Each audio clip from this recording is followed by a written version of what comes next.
Hello.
All right, folks, I think that we're going to try to get this round started.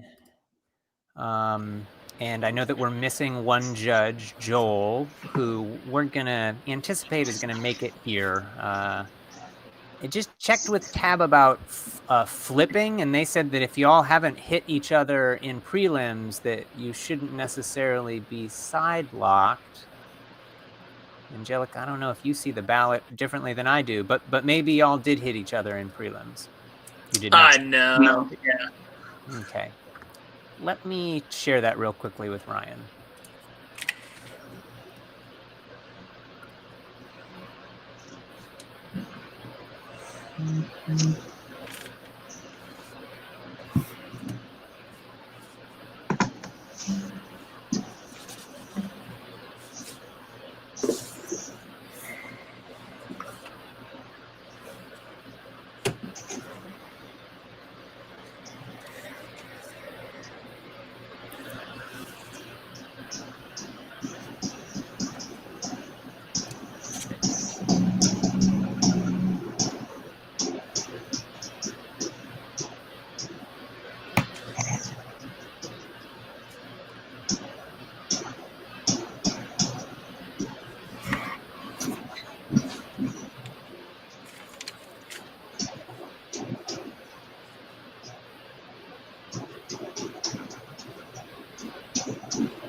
All right, folks, I have word.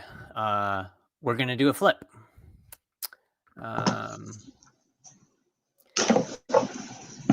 Angelica, you're really good at flipping coins and just randomly assessing things. I have a, I don't know, weird comment. I don't have a coin. Maybe better. If you give me a second, I can go get a coin. Give me 2 seconds because I have one. I thought you might do one of those fancy things where you're like, I'm going to share my screen and I have an app so that I could actually. I bet you I can do that if you give me just a second. Oh wow! I whatever you were going to do, I knew it would be beyond my own abilities. Oh my gosh, this is all being streamed on YouTube, isn't it? Oh, added layer of weirdness. It is all being streamed, so I appreciate the 100% putting me on. To figure out how to do that. Okay. I promise, I'll come off as more awkward in the long run. Oh, always. Like, that's not the question. There's nothing awkward or nerdy about debate. It's an intellectual blood sport. There you go. I'm worried now. We are the jocks of academia. Right? Yeah. Okay. Except we're not going to push any kids into the toilet and give swirlies. That's not our job. No, I'm too far away to do that. There's a blare of separation. Okay, so I know that we're seeing like the 8x8 window within the 8x8 window because I have the other tab open. Nathan, who calls it? The person that is furthest away from UOP. So we have College of the Canyons and we have Diablo Valley College. Which one is farther from UOP? Where's College of the Canyons? I only go to College of the Canyons digitally, so I don't even know where it is. Mm. Where do you live? I live in Marietta. I live in SoCal, so close to. Okay. Then SoCal. Yeah, you call it then. I'm an hour away. Okay. I'm in Arizona, but I don't get to call it. So, all right. Mm-hmm. So I'm going to press that flip again button. The coin is going to flip. Jared, you call heads or tails, and then if you get what you call, you get to pick. Otherwise, David, you get to pick. This is to pick the side that we're on? Yes. Oh, okay. Call heads. Calling heads. Okay, here we go. All excellent. Right. Okay, so I'll go negation. Okay. Awesome. I was going to choose F anyway, so thank you so much. All right, so we've got Jared is the negation, and David is F. Okay. Okay, and then we're going to make sure that we get a third judge here. Not that Angelica, I mean, we're always on the same page pretty much, but a third judge would probably be safe. So I've got the 5 resolutions that I'll go ahead and pop into the chat window, and then negative, you're going to strike first. All right, we ready? Yep. Yes, sir. And maybe you could confirm that you see them. I don't know, I'm just nervous. Okay, let's do, let's cross free ebooks.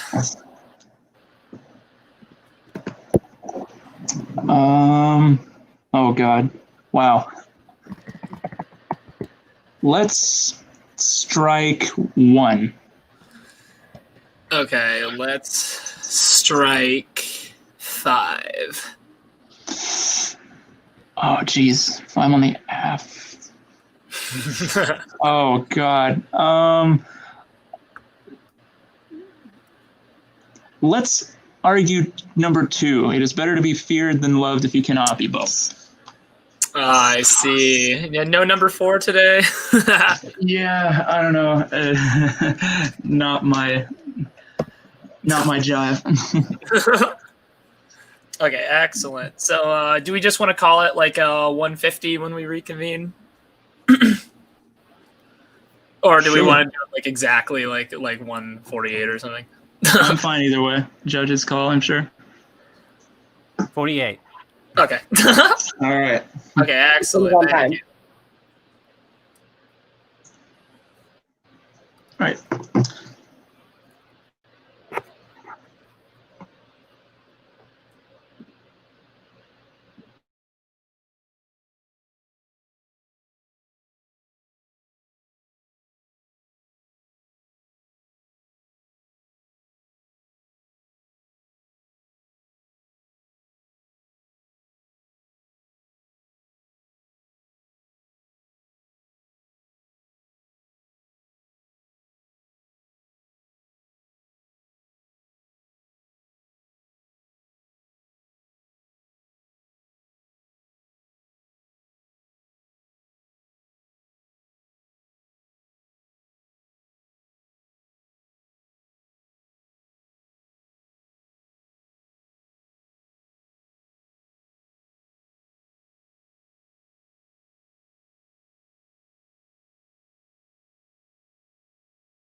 Hello?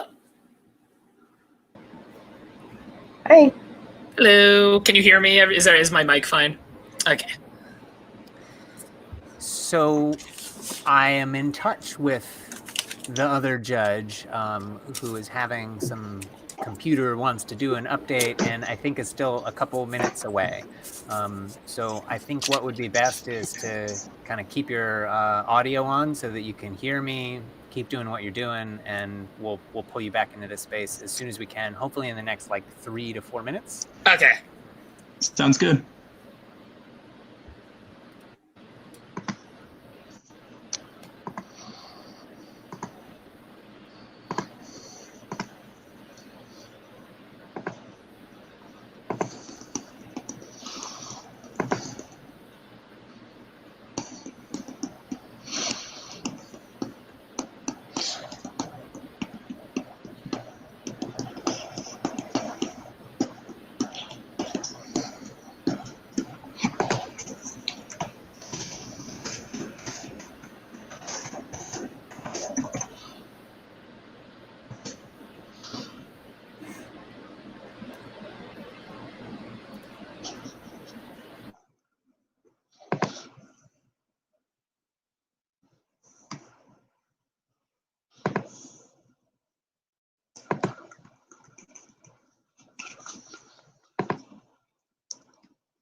I'm here. Hi. Hi.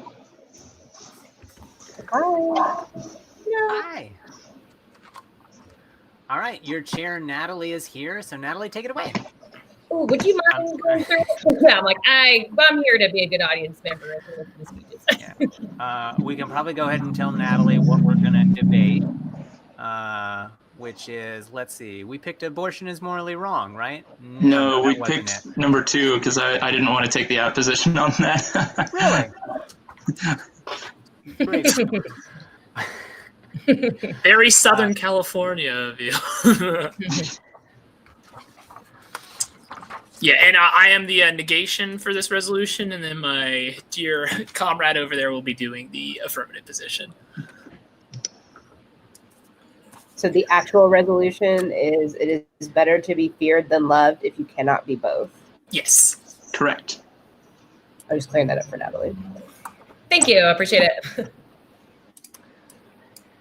All right, a reminder that this is being live streamed, and we can just imagine all of the people out there who are like applauding for you. Congratulations on making it to the first elimination round of IPDA. Yay. Hi, Mom.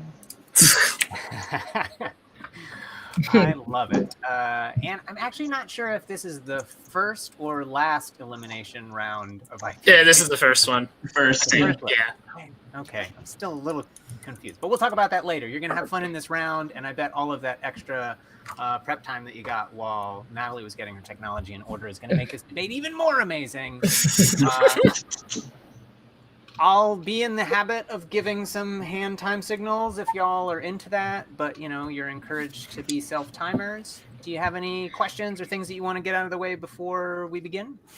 Can you hear my fan? Good. Okay, sweet. I don't know. Maybe just general like judging preferences and philosophies of each of the panel judges. It's like, how do you feel about IPDA? Do you think it's just like mythical, like layman's, countryman's debate for the average working class American, or do you think it's just like parley light or something? If you have any opinions at all. Speak to me like you're giving a great speech. I am not a debate judge by any means. Oh, excellent. So I want my You shall inherit the earth.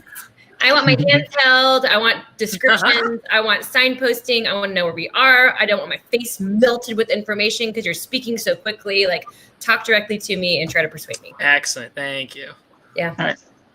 Sorry, just one more thing before we start. I have glaucoma, so if you see this at any point in the round, I just can't see my flow paper and I'm trying to read it. So if you see my face obscured in any way, it'll be back in a second. No, we're not, man. We're ideas. We're concepts. Like the philosophers. All right. All right. Yeah, I like to have selective parts of my face melted. Like, not the whole thing, but just like intensify the face melt. I think that IPDA is something different than the other formats of debate that I think y'all have experience with, but I am also kind of like open to y'all negotiating what this format should be and like exerting your own influence over it. So I mostly want you to have fun. I think you should adapt to your judges and maybe adapt to the rules and this being a different format of debate, but I really want to like give you a vote of confidence to like have fun and debate how you want to debate. So it's funny you say parley light because my judging philosophy on IPDA specifically says this is not parley light.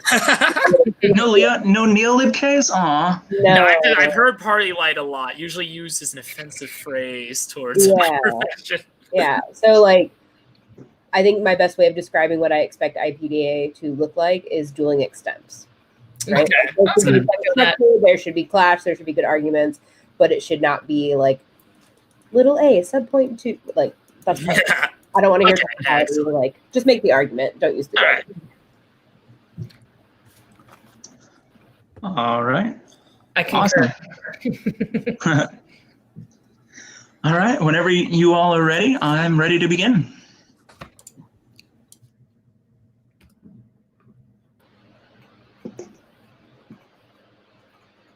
I think we're good, David, whenever you're ready. Awesome. All right, I will beginning my timer now. Good afternoon, everybody. My name is David Kirker, and I'll be on the affirmative side of today's debate. Our topic today is that it is better to be feared than loved if you cannot do both. I believe this is just going to be off of a value round, and I think that I just want to make a few definitions before we get started here. So these both are going to be from the Oxford Dictionary. So fear is to be afraid of or have significant things about. Sorry about that. And love is a great interest of something and feeling of deep affection. So I have 3 contentions that I'm going to go through today. The first one is that humans are terrible. So the first kind of uniqueness here that I want to talk about, that humans, with the exception of the Australian Emu War, have caused every single conflict on the face of the earth. And a lot of that has to do with the term of backstabbing. I'll explain more of that in contention 2. But ultimately, one thing we can see about how fear can be good in the world is, an example is North Korea versus the United States. Like, North Korea has the capability to hit the Western United States with nuclear missiles. But the thing is, the Kim regime, Kim Jong-un and all his fat cronies, are all comfortable there. They're the rulers and are revered in their land. If they were to try and strike the U.S., the U.S. would strike back 8,000 times harder, and there would be no more Kim regime. So because they're comfortable and they fear the U.S., we're not being hit with nuclear missiles, which I think should win the round because, yay, nuclear missiles don't get floated around. All right. Contention 2 talks about how love is fickle. So there is a University of Pennsylvania speaker or a professor named Stephen Hatch, and he says that the only type of love that can be non-broken is unconditional love, and unconditional love can only be through like family members and very, very close individuals like that. Every other type of love is very, very fickle. Like, for example, the 2 definitions of love I used, like, I'll go through both of them. Deep love and affection. I have a deep love and affection. Well, if I had a girlfriend, I probably would. But if she was cheating or something, I would immediately lose that because she obviously didn't love me back. And like just being interested in something, I love my San Francisco 49ers, but if they made hot dogs $100 per hot dog at Levi Stadium, I would really, really be mad at them, and I would probably start rooting for the Las Vegas Raiders. So ultimately, the impact here is that love is fickle. Love will almost always go away, while fear is much, much harder to break. Let me just break that down a little bit more for you so it's a little easier to understand. The flow will be a little better. So fear is much harder because there was a study at University of California, Berkeley, where there were 2 sets of respondents. So one set of respondent was shown pictures of babies, like flowers, all sorts of like nice stuff. And then one other set of respondents was shown like machine guns and like war pictures and all this. So it took much, much, much longer for the people who were looking at war pictures and machines to be desensitized to this fear of like annihilation and all this stuff than it was for the people who saw the babies to start loving the babies. So love can be given and detached far more easily than it is fear being given or detached. So the last contention I'd like to talk about here is respect. This will be a little interesting, but my sort of like uniqueness that I want to point out is that love does not equal respect. And I'm going to be using the example of internet simps and internet involuntary celibates, or incels. So basically the way this works is you're on a Discord server. Discord is pretty famous for having a lot of these, and there is a girl, maybe she's interested in one of the guys, and a lot of the other guys start to notice. And they do something, and they're very famous for things that are really, really bad and really gnarly, like sexual harassment, all sorts of stuff, trying to get them to send nude pictures, all this really bad stuff. So the simp or the incel might think they love this girl, but they don't respect her because they're not respecting her rights as a human and rights as a woman. So ultimately, what does she do?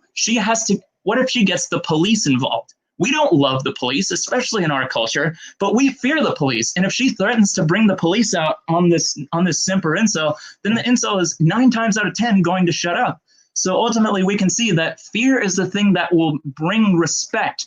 Fear is the thing that is going to be stopping these disrespectful things that the simps do. And so that will ultimately just be a microcosm of this entire quote. Because if you don't fear something, it is much, much harder for you to respect it. So with the last little bit of time I have left, I deeply affirm this quote because of the fact that humans are terrible and fear can be a preventative measure. It's because fear is much harder to lose or give. And it also, fear creates respect, and respect is one of the foundations of our society. So with all that being said, I urge a strong vote for the affirmation, and I am ready for cross-examination.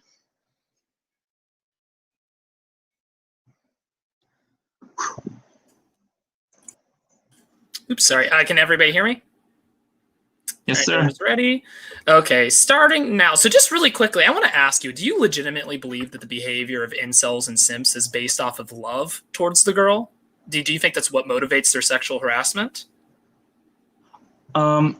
I'm not sure. I think love can be intertwined with lust very easily, but I believe they think it's love and they're trying their way to love, you know? But like, if you love someone pathetically, as like some of these like unemployed young adults may do so, wouldn't it be more likely that they'd make pathetic gestures of affection rather than sexual harassment? Are you on Discord? I am on Discord. I'm actually on it right now. I don't have any empirical data to back this up, but more often than not, most men, I'm not trying to be like a simp right now, but most men, when it comes to like that particular situation, are really terrible. And I've seen lots of really gnarly stuff go down. So I have but I just want to say, I know a little bit about the incel philosophy. Isn't the idea of the incel that they've given up on loving a woman and they've resorted to hating them and sexually harassing them out of nihilism and a desire because they can't be loved because they want to be feared by the woman? Like if they're sexually harassing, I think that's what they're trying to. I think that's a great point. I think that's what they're trying to put out. But I think deep down they're still trying to love. They're just putting on sort of a persona. Like, do you remember the whole phenomenon of Reddit atheism? All right. Yeah, no. So continuing on, when you brought up North Korea, are you aware that before North Korea created their nuclear arsenal and that the United States put them in their place, the United States killed 1/4 of their populace and bombed every single aspect of infrastructure in the entire country, and through the United States using a fear policy created the situation that could result in nuclear catastrophe? Did you know about that, the North Korean War? Yeah, of course I know about the Korean War, but that also created the system of fear, and now we're not going to be seeing annihilated by nukes. Did not fear result in the nuclear situation in the first place? What was that? I'm sorry. Didn't a policy of fear lead to the North Korean situation in the first place? Is fear the same thing as prevention? I'll get to that. All right. Judges ready? Okay. Opponent ready? Yes, sir. Starting now, is fear a policy of prevention? In today's speech, I'm going to say absolutely yes. Now, we live in a modern world where we are surrounded by fake news, QAnon conspiracy theories, a president that has preyed upon the fears of the populace in order to propel himself into a position of power. I believe that when you live in a fear where everybody's been locked up due to the coronavirus, where everybody's under immense psychic pressure, to encourage a universal policy if it's better to be feared than loved can only result in catastrophic situations. Firstly, I'm going to be talking about fascism. And now fascism undisputably declares that a policy of prevention is based on a philosophy of fear. Then I'm going to be talking about how this policy of fascism, this policy of fear, can only consume itself and is impossible to sustain in any traditional society. Finally, I'm going to be talking about queer theory and how if all these marginalized groups, such as like Black, like African power groups, queer groups, gay groups, operate on a policy of fear, they would have no internal stability and they would have no ability to resist oppression because fundamentally their advocacy comes not from fear, but from love. Now let's go to my first contention. One, I have a critique of the entire resolution. To be feared requires one to generate threat and justify the application of threat. When we look at President Trump and the legacy of law and order candidates, we see that presidents want to portray this strongman ideal of cracking down on crime, of resisting tyranny, of establishing order, somewhat like the incel, but just on a much grander scale. We look that fundamentally this comes from a position of wanting to be feared. But as you see, most presidents enter a situation where there isn't some Antifa cabal cult that's trying to destroy society, where they enter a society where illegal immigration mostly results in people trying to feed their families, not destroy the country. So what do you do if you're operating on a policy of it's better to be feared than loved? You create a phantom enemy. It is fundamentally my position that if you embrace this philosophy, it's better to be feared than loved, but you're not currently feared, you're motivated to not seek out a legitimate threat, to create your own threat. Look at the examples of Antifa being like illustrated to be this like giant threat facing America when the real threat as established by the FBI is white supremacy groups.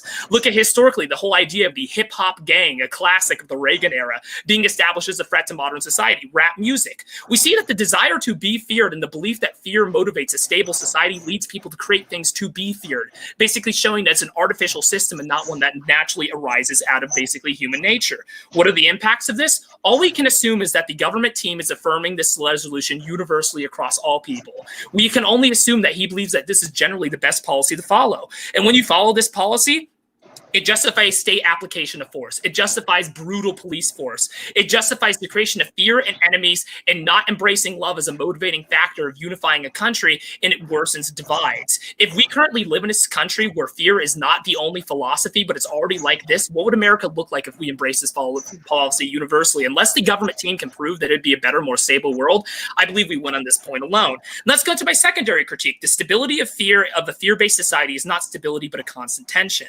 Now, there is an Italian philosopher called Umberto Eco who basically reads extensively on the notion of fascism.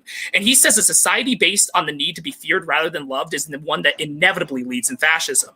Now, what are the aspects of fascism described by Umberto? It's not a war against the Jewish state or even necessarily racism, but a much more deeper psychosexual drive to define oneself by war and violence until there is nothing left. This is interesting. Fascism doesn't necessarily arise from anti-Semitism. Fascism arises from a much more deeper psychological emphasization of fear itself. itself. The same thing that the government team is advocating for. So fundamentally, we believe that if fear inevitably leads to a fascist society and the government team is saying that love is fickle and should be discarded, then what advocacy does he say that this is going to result in fascism when this is the most primal aspect of a fascist totalitarian society?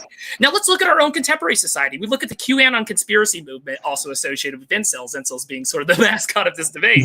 QAnon is a movement that arises out of a desire to be feared and exerted force. Now, while these people may be alienated and poor that led them to do so, their desire to be feared has led them to create a phantom pedophile cabal in the deepest levels of democratic society that will give them justification to send Hillary Clinton, her dreaded pantsuit, and all the other candidates that they hate to a gulag or a prison in Guantanamo Bay.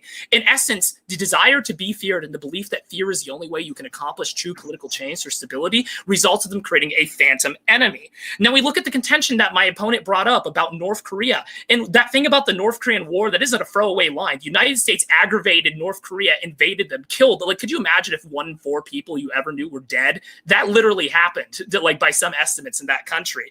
So when you look at the fact that the United States following a policy of fear before the North Korean war in terms of communist containment policy created the situation in which they're facing nuclear annihilation and have to further crack down on the North Korean regime, we see that this is illustrating the death cult of fascism, the death cult of a policy of fear, the creation of enemies to justify your own use of political force. And if we believe that this is a self-perpetuating cycle, it stands to reason that this idea that humans are naturally less likely to be desensitized to machine guns and violence is not an aspect of inherent human nature, but actually propaganda given to them by these governments that control power and monopolize violence. Now, really quickly, my opponent did not give you an alternative world in which we're based on love. He did not say what love would even look like. He just said it's fickle. If you break up with your girlfriend cheats on you, you're going to leave her behind. But the love one has for your country, for your fellow man, for your fellow LGBT people, that's not something that you can just break up with. According to queer theory, every single queer theorist who's worth his or her or their salt basically states that their movement is fundamentally based on the idea of love for their own community and love for other intersectional communities. Do you believe that the Stonewall riots occurred because they were afraid of the police, or did it occur because of their profound love for their fellow man, their profound love for their community that they just no longer tolerate? A world in which love is the primary value is not a world without police, a world without enforcement, a world without laws, but it's a world in which the pursuit of violence and subjugation of the other is not the motivating aspect of politics. And that's why we believe it is better to be loved than to give into the incel ideology of fear. Thank you. Awesome. My dad just started welding in the garage, so if you hear a sound like that, let me know. No, dads just be welding. It's just in their nature. Yeah, for real. All right, 2 minutes. I will begin it right now. First off, how are you doing today? Excellent. Thank you, sir. For sure. I'm just a little bit confused. Let me just go down your framework for a little bit. When you're using critiques, why are you using critiques in an IPDA round? Well, it's not critique with a K. I'm criticizing the idea that it's better to be feared than love. On a base level, I believe the use of fear as the locus of this round is one that inevitably leads to violence and fascism. So it's a criticism of your hyper-emphasis on fear. It's not necessarily a conventional critique. I just like saying the word critique. Okay, no, that makes a lot more sense. All right, give me just 1 second here. So can you reiterate again how you say fear directly will lead to fascism? Well, basically, fear leads to fascism because fascism is a philosophy based off of anxiety. And when you say it's better to be feared, you're not just making other people afraid of you. You're also afraid yourself of these people, that they'll turn against you, that they'll rise up. And this is a fundamental psychological loop that contributes to the rise of fascism in a society. Okay, thank you so much. Would it be incorrect to contend that every single government that's ever popped up has been created out of some form of fear? I don't believe you're going Thomas Hobbes on me, and fundamentally, no. I believe you look at many societies, especially indigenous societies that are based on more communal aspects, but also many modern societies have fear as only one aspect. They're not primarily fear-based societies. They just use it in limited ways. And while I disagree with these limited ways, it's not the dominating philosophy as you're advocating for. Okay, don't you think that's a little bit extra topical? No, it's not extra topical because you said it's better to be feared than love. You didn't add any qualifying statements to that. You didn't say it's sometimes better to be feared than love. You just said in general it's better to be feared than love. So I'm providing. You cannot do both. That's the whole point, I thought. Yeah. So if you can be loved, you should prefer to be loved. Okay, I see where you're going. But fear, Okay, just one last quick question. Let me just kind of hammer back at it. So the American Revolution, if it was caused by a fear of British tyranny, and it ultimately created one of, in my contention, one of the better political systems on Earth. I don't think it created one of the better political systems on Earth, honestly. Okay. All right, I get 3 minutes, correct? All right, I will begin timer right now. First of all, I'd like to just go back over my opponent's arguments, and then, time permitting, I'm going to be strengthening my own. So ultimately, he talks about how fear ultimately leads to fascism, and he has a whole line of reasoning of why this would be, but it would be the contention that fear leads to nearly every single type of government on Earth, good or bad, and it's better to be feared, and I'll explain that a little bit why. So I'll bring in the example of the American Revolution. My opponent doesn't think that the political system that it created was good. However, it's pretty undeniable that for the 1700s, the idea of bringing in democracy is something that was much better than a monarchy where the king was just able to send down whatever he wanted. And it was because of this fear of British tyranny that created a system that is not perfect, and some people may not argue that it's very good today. But in the 1700s, we can absolutely, without any question, say that it was something that was much better for the general population of people. And it was fear that caused that. So because of the fact that fear was one of the motivating factors for something good, we can ultimately say that fear is something that can be viewed as good, and it would be better than love. And my opponent talks about the indigenous communities. However, in that whole mention, he fails to mention the fact that indigenous communities do live on fear a lot. And it's even before like white people showed up and stuff. And of course, we caused a lot of problems. But the thing is, indigenous people were constantly warring. Indigenous people were constantly having new sort of deities to look up to that they're fearing. And because of some of these deities, I've actually looked into this a little bit, they fell in line to what they thought their deity wanted. And a lot of that was that communal type of stuff, the TP living, the all sorts of communal food sources. And that was something that ultimately was good because of fear of a deity. So fear caused what my opponent has already claimed as one of the prime examples of a good civilization. So let's go back. So I'm sorry, that was more covering of his second critique. I'm apologizing for going around the flow right now, but I'll be talking about his first critique now, talking about how this strong man of fear creates this fear of Antifa and all these things. However, that's just because I'm so sorry.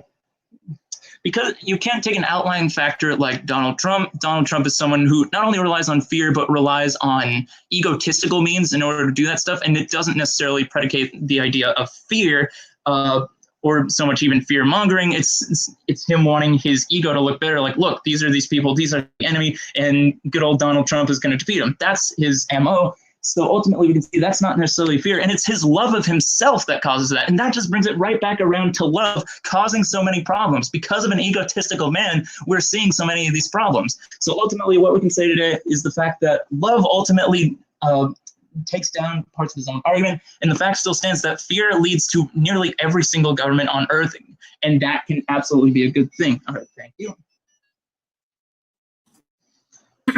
All right, judges ready? Opponent ready?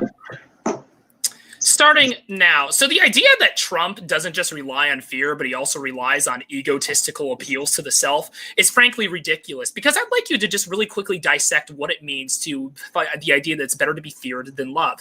The idea of fear stems from the idea of self-preservation, fundamentally. So the whole notion of an egotistical president using that to encourage his reign is fundamentally in line with a fear-based system, because when you emphasize the ego in community governments, when you emphasize yourself and you have no sense of communal connections, no sense of sacrificiality, no sense that you're part of a greater whole structure, which is a fundamental aspect of many of these fear-based systems, then fundamentally you're still operating on a base of fear. So I'd say the superstructure, it goes fear is the motivating aspect of the current Trump administration. Then you go ego, nationality, ethnicity, and those are things that fall underneath it. But on a base On a base level, there is an anxiety of the other, the anxiety of the invasion coming over the border, the anxiety of Antifa destroying our communities, the anxiety of like a gay marriage, like destroying our family values. All this stems from an idea that fear is a motivating factor. And when you rely on my opponent's philosophy that it's better to be feared than loved, then you have to take the first strike. You have to crack down and crush them before they get you. And that's a fundamental aspect of what I was saying earlier, because the whole idea of fascism is anxiety. And when you're living in a system where you know that everybody's afraid of you and you don't love you, you're constantly anxious. There is no stability. Remember earlier when I said that a society based on fear doesn't have stability, but constant tension? That is a tension that will snap. It snapped in Nazi Germany. It snapped in Western colonialism. It snapped in all of these examples of racially based violence. And it's something that's happening right now in our current communities. In the current contemporary day, the snapping point was the death of George Floyd. Now, this is not the fault of Black Lives Matter. This is not the fault of these minority communities. This is a fault of a government that's given unchecked de jure power to the police force to crack down out of the idea that it's good for people to fear the police, that the state should control violence, that fear is the motivating factor. Now, let's just really quickly turn our attention to the American Revolutionary War. So I'm going to assume that my opponent really didn't want to deal with the legacy of the Korean War because he seemed to drop that entirely and go to another U.S. military conflict. So I don't think this is necessarily relevant to my critique, but I'm going to address it anyways. The American Revolutionary War was not fought out of a fear of the King of England because all those American revolutionaries were British citizens. It was largely fought out of a desire for economic independence and a chance and an opportunity to declare independence, because the status quo in the American revolutionary colonies was not one of constant oppression. There were examples of British troops being quartered in houses. There were examples of them having limited autonomy, but ultimately it was a stable system that was largely built on the principles of creating a democratic society, not out of fear, but out of hope and optimism for the future. Now, I would also say that when you're saying that, like my opponent also glosses over the indigenous critique. So my opponent says that fear is an inherent aspect of every society. One, I'm not saying fear doesn't exist. I'm not saying to some extent you need to have some fear of some aspect of some enforcement in a community. What I'm saying is these indigenous communities, their motivating factor was not fear. The motivating factor was communal living, family organizations. Fundamentally, my opponent's arguing for fear to always be favored over love, which is in no indigenous community, to my knowledge, the way that they're organized or operated upon. What did operate upon was the Western expansion, American manifest destiny, in which the colonialists lived in constant fear of the savage Indian and proceeded to genocide them across the entire continent, using a almost universal policy of it's better than be feared and loved when dealing with indigenous communities. This wasn't a hard-written like legal code. This wasn't like put down in code. It was largely implied, but it was universally carried out to devastating effect. Now, people don't often consider it an identity of fear because we use all this terminology, Western colonialism. We say manifest destiny to obscure it, but on its base idea, it's a worship of the idea of fear as an enforcement mechanism.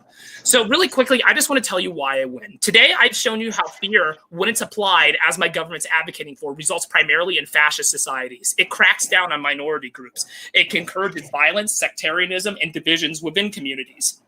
I'd also like to express to you that it's not my burden today to show that fear was not a motivating factor, or fear was not a component of any government in history.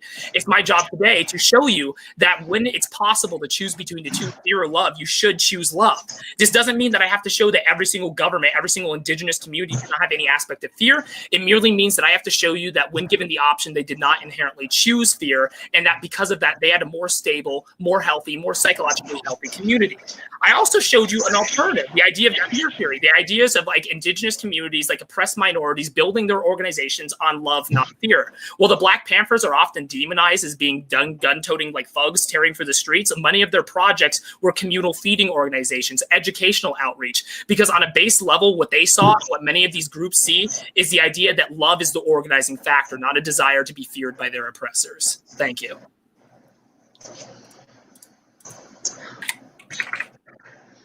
Awesome job. So I get 3 minutes to close it out, and I'll begin time right now. First of all, I'd like to say thank you to everyone for coming to this debate. Thank you for my opponent for bringing strong arguments, and my judges for taking time out of their day. So ultimately, since I only have 3 minutes, I'm just going to explain why the affirmation wins today's debate, and I'm going to be going off of the basis of his first critique that strong fear does not inherently lead to fascism, and I'm ultimately also on the offensive side going to be referring to contention 2. So first, I'm going to be going off of his second his critique of saying that fascism is led from fear. So ultimately, that is a non-unique example, and this is something we'll have to look at throughout the round, because fear is non-unique to fascism, and fascism is multifaceted. He does bring in one example of this Italian philosopher or whatever, talking about how fear is one of the motivating factors for fascism. But ultimately, what can we see fear being a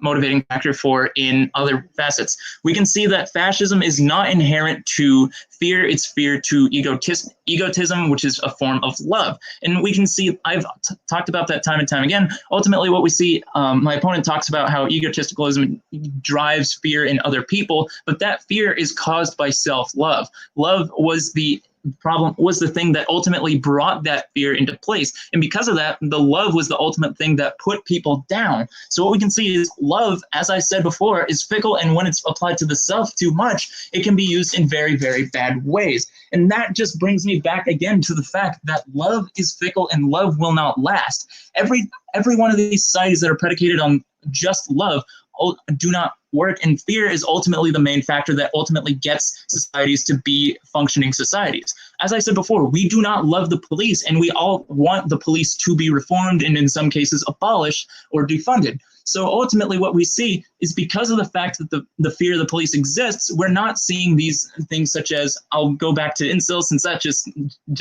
is the best part of this debate, because of the fact that incels, if they fear the police, and ultimately fear is going to be the factor that makes sure that these people stay safe in this sense, especially when I'm talking about like women and women's rights and all this stuff. So ultimately, because of that, because of the fact that love is fickle, we're not going to be able to see love carried out in any sort of society, because it's just impossible, because it will always go away in some form, where fear is something that is universal. So because fear is universal, because fear is being used as something that will ultimately make societies better, societies fall in line, and we can see fascism is just the outlier of that. If it is an all-encompassing term, it is impossible to try and cherry pick like that, so it just does not hold up. So ultimately, just in the last 10 seconds, I affirm a strong vote for the affirmation due to the fact that fear is an internalized part of society, and that love is always going to fall away, and we cannot use an all-encompassing term for fear. Thank you.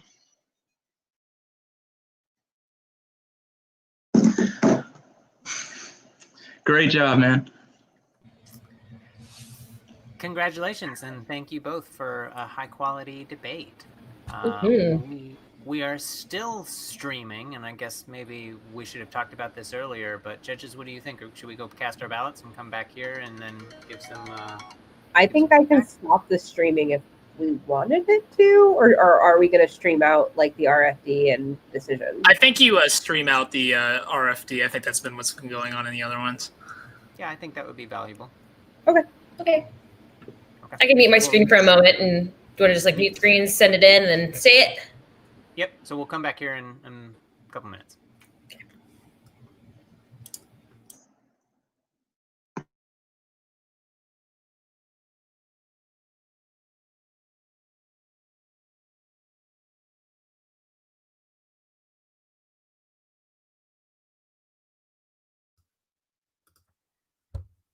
And I just want to remind our judges that the ballot is not accurate, right?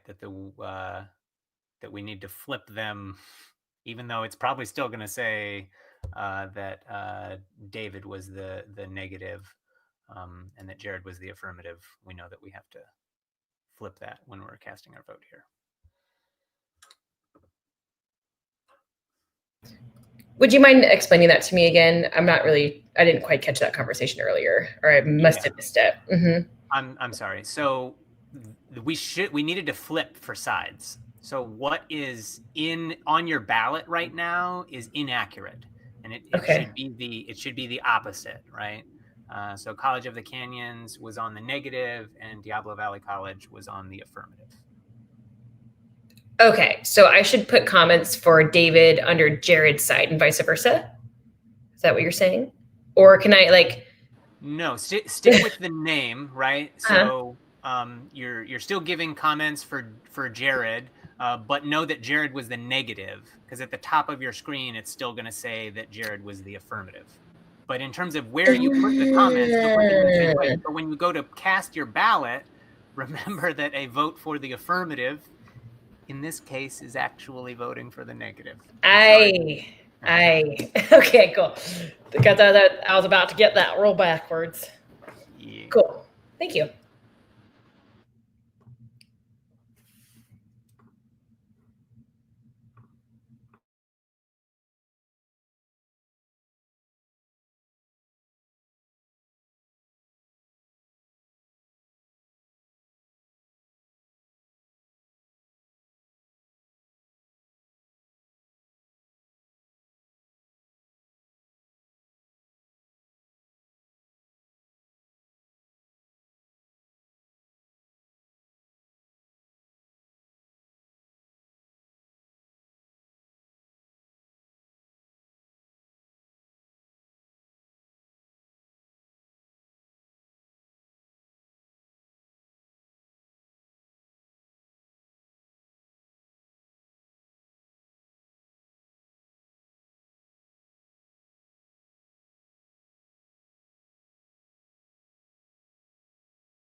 For me, if you're gonna do it, do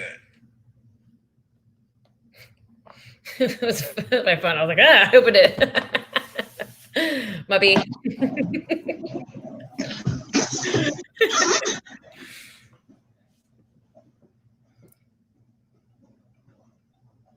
If you're gonna do it, do it.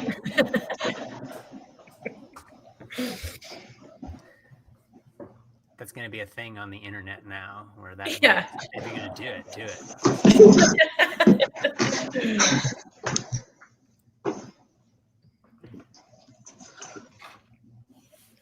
We're going to take that little sound clip and we're going to integrate it into the award ceremony. So yeah, I've been trying to get my little sister to watch one of my rounds for years, and I think now that it's a YouTube video, she's like 10, so like she just likes things online. She loves the internet.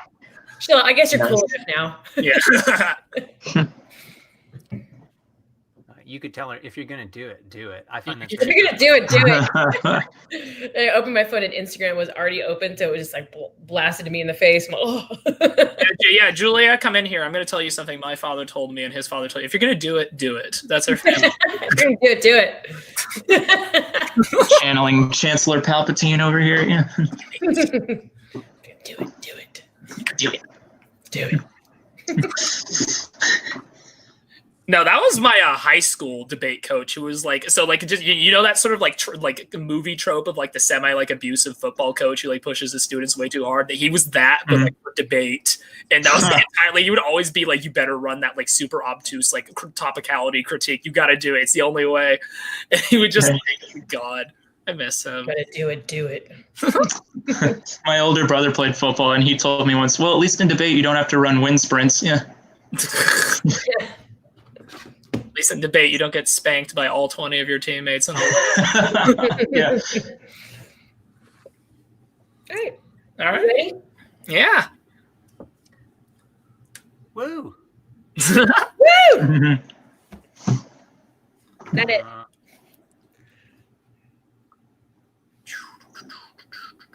Well, I guess it's you, bud. That's okay. I can do it this way. Where like I'll start us off, and like let's make it a dialogue. Like why do we have to take turns speaking? A good debate, quality. Both deserve to be in this final round. I'll go ahead and just out with the decision. I wind up voting for, oh my gosh, sides, names. I wind up voting for Jared on the negative. I think that there's a few reasons, and I'll offer this to start with. David, I think you should do a little bit more to like frame the debate in your very first speech. Like you define some terminology, but you don't really define better. And that might be okay if you start to kind of offer like a little bit more of a criteria about like what is it that love or fear are trying to accomplish, so that we can start to imagine what is the values that we should hold that would work toward that world. I think that there's a lot of good quality examples that get brought up in this debate, and Jared is able to, you know, kind of shift things over to his side in a number of places. The narcissism argument I thought was super interesting. I love when you made that argument. I was like, yes, self-love. Like, let's talk about that. But this response of like, actually, narcissism is about ego, and that there's a lot of fear that is wrapped up with narcissism. Feels like some compelling analysis there, even though for me on that issue, it's like there is still some tension. And then I guess just to go back to the criteria thing one more time, and then I'll throw it over, like there's this idea of like fear is a more durational force, and like love is like a more temporary thing. And I don't exactly know where that leads, but it is getting me to think about how these different forms of relating to others can be useful in the short term or the long term. And then, yeah, getting to, I think that the other thing that the negative does for me is just kind of like a little bit more detail and texture about, and Jared, I think you could even do more of this, right? Like, what does it mean to like live as a person that is in constant fear, right? And you talk about fascism, right? Oh, yeah. You'd have to ask my parents about that one. God. There's just a few places where I thought you could maybe kind of deepen and expand a little bit more. You give like more imagery, more like direct historic, like what it's like to be in the head of a person who's operating off of that principle, maybe. Right, because you kind of talk about COVID-19 at the very beginning and this kind of like psychic pressure or trauma that folks are experiencing. And while I think when we hear the word fascism and you talk about Nazi Germany and you talk about genocide, like the connection is not hard to make.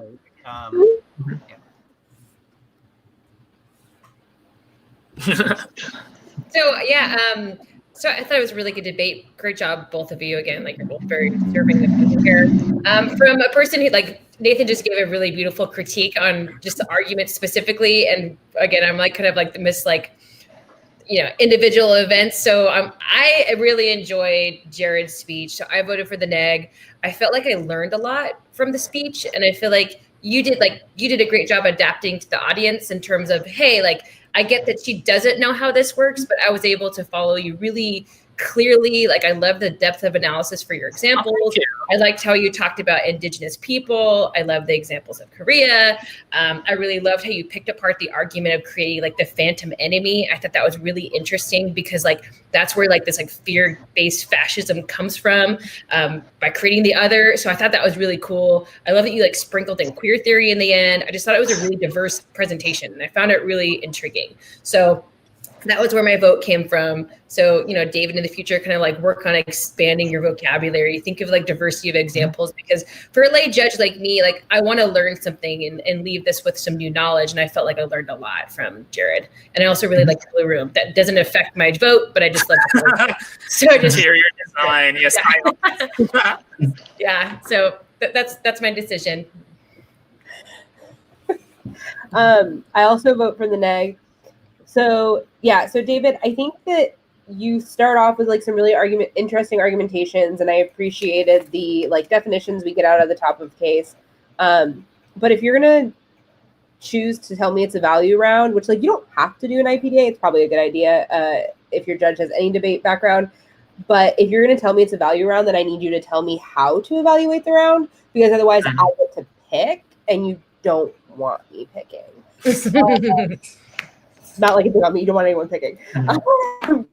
Pick. So yeah, so I think that ultimately ends up becoming an issue, especially with where I end up like putting my RFD, or like the reason I vote for the negation is, in addition to all of the things that both Nathan and Natalie have already said, is that when Jared makes this argument in their final speech about what exactly their burden in this round is, I'm like, well, yeah. And so I think that if you had set those burdens for us, or if you responded to that in some way, I mean, there are a couple of other places I probably would have picked up the negation anyway. But yeah, so just overall, like, good job to both of you. Also, I so appreciate, I miss debate. I haven't gotten to say a good debate round in a while. And so this was a lot of fun. But yeah, I think overall, just, yeah, keep working on like the strength of your overall arguments. And then Jared, I think that the only like kind of big thing I would have wanted from you that you didn't do was maybe applying this a little bit more specifically to David's case in your first speech. More direct clash. Yeah, like you do it, and like I see like how we get there and how it's connected. But yeah, I think that might have been just like, it's a little too meandering, the scenic route to get to David's case. No, and I very much appreciated like your style of delivery and everything overall. But yeah, I think just if you had done that a little bit more specifically, it just would have strengthened the argument. Okay, yeah, just ease of access for the judge. Just like reduces your workload. Yeah. Yeah, well, yeah, and like you don't want me to do it, because what if I don't do it in the way you would like me to? Okay, thank you. Yeah, Jared, you were asking some good questions in Cross-X, and I think that bringing some of those answers into direct reference to Cross-X and like his responses, and just like okay, yeah. No, I like do that sometimes. Like I like do like a pretty like brutal Cross-X and just forget about the Cross-X, and it's just like it didn't even happen. No, thank you, I appreciate it. Thank you both. Good. Yeah, great work. Hey, good job. Thank you so much. It's been an honor. Good round. You too. See you later. Bye, y'all. Au revoir. Yeah, last wave before the stream ends. Oh, I shouldn't have said that.